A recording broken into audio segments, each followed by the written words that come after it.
Čau lidi, já vás tu zdravím u dalšího videa. A dneska to bude z hry Minecraft Pocket Edition s Adamem. Ahoj. Ten se ukáže, ano. Nebo on hraje na svém mobilu nějaký karty. Nějak se mi to loguje. Laguje. Vám chci ukázat, že jsem hrál za kamerou.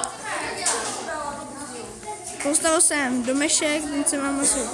No tady jsem dělal čestý. A teď jsem to zadělal dřevem. Jsem udělal rybníček a teď to zatím změním. Pak. Víte, proč to Dominik opakuje? Aby to znělo dobře. Ano. A dneska vám to chci jenom ukázat. Dneska vám to chci ukázat. Ty debile.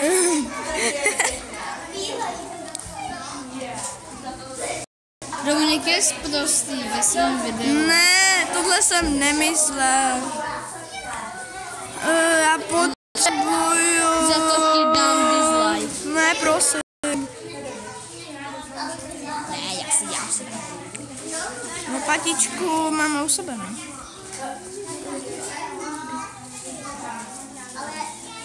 Já u sebe nemám lopatu, já ji nepotřeboval. Já nechci klást. To je do prdě. Sakra se nepovedly karty. Dominik, nemluví se prostě.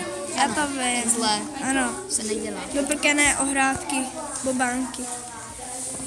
A to bude video, protože já vám to chci jenom ukázat. Tu cestičku a co jsem všechno. Cože ty si děláš tahle cestičku? Ty jsi si udělat já. Ne. Jo. Fakt. Tak dobré pro dnešek všechno, doufám, že se vám toto video líbilo. Kolik to má? To má 2 minuty. 2 minuty, tak zatím čau.